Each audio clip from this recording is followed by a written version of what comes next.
L'émission Moseka de Malewa Moderne vous dit bonjour. Jamais.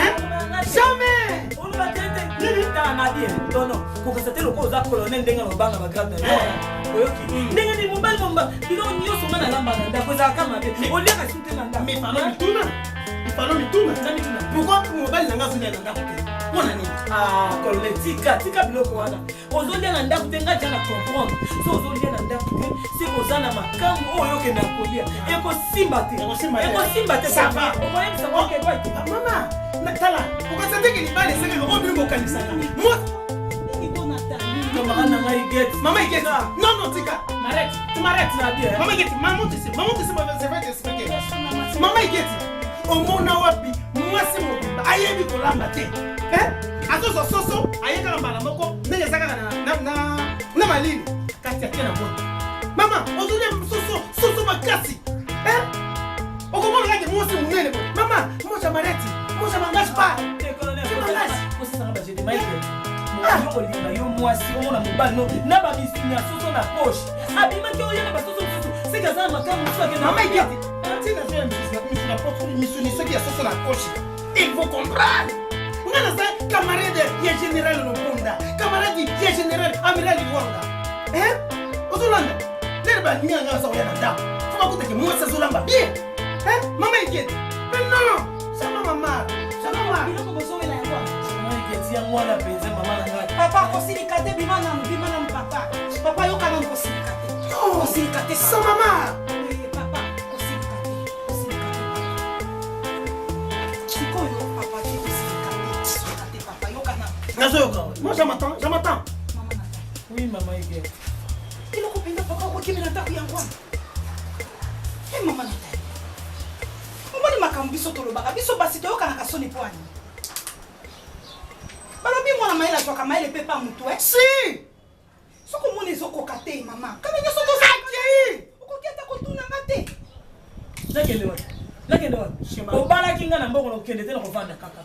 Okuketa kotuna ngateke basala kandenge nini mama kokibisa mobali na okaka boye mama kolobaki baswahili baswaka mibala batu kaka bongo boswahili loko nini kele moswahili maigit siko nasa ndenge nini po nyoso tuka na olamba nazolamba nalamba soso makasi nalamba ndunda mabe nasala boji sezani basabana bakandenge nini na yoka na ebiso kamarati nanga osa kamarati mabe kala nyoso tozala nayo sike bolinga ngo ezala kaya mbegu ma copine d'accord pourquoi ko bebisa libala na yo mama na ngai libala komi passe siko na sa ndenge nini pourquoi ko bebisa libala no pona ko eba kolamba siko na ko sala ndenge nini pona lamba bien na yebite ba émission to nini soki pe na kende ko talela ngo wapi nana ko expliquer nga ko lamba mama il faut s'abonner na Mama Moseka Malewa Moderne. Mama Moseka RTNC na biso. Oui, RTNC. Oh wa biso. Mama Moseka Malewa Moderne.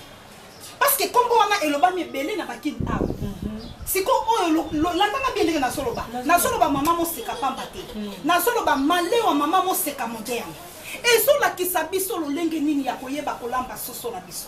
Tala lelo kangi mobali na na soso na kati poche. Est-ce que ça la ka mama? Nazo kamwa ma chérie. Yo kasiko ngai. Tango kozwa soso na yo mama. O monte to kinda kasanda. OK wenze na yo. OK wenze na yo, oti wenze na yo. Oye na soso na yo bien. Oti ango da frigiderateur.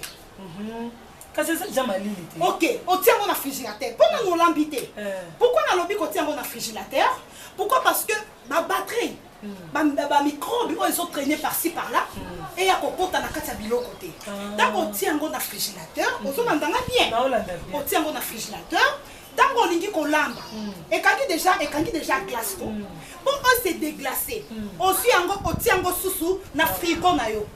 Na maïté. Oyoki.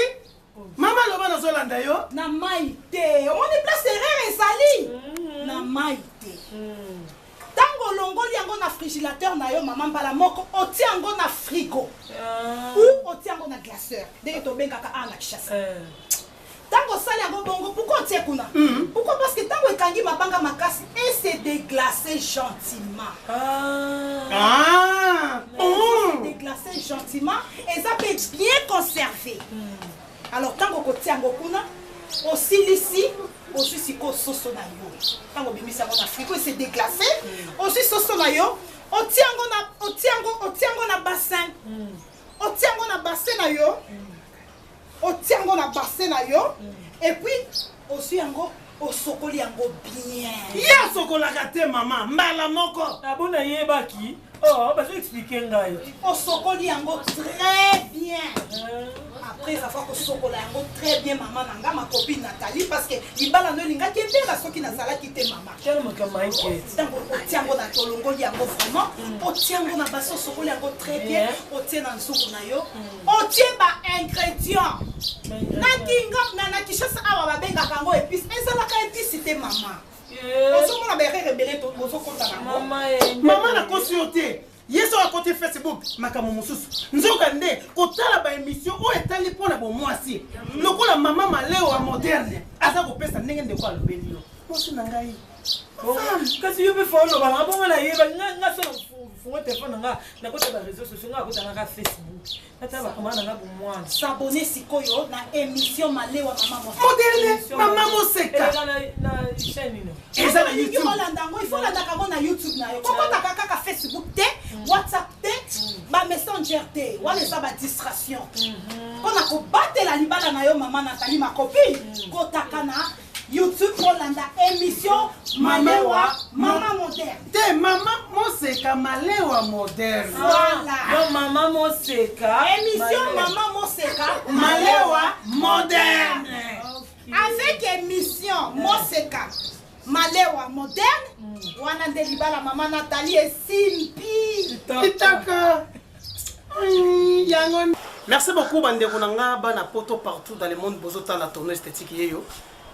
Total la émission Malewa Moderne oya yemoko mama moseka mama loboko yango okotite yo ye mais to sengi conseil na boyi obanda te tala boye boye yaka na eloko ya malamu s'abonner moi j'aime ça la moi bien émission Malewa Moderne eza danger na ko sabinoti tala ka mutu mundela vandi kaka boye bana jeune Afrique nani Malewa Moderne ya wonde magambo chitunga wow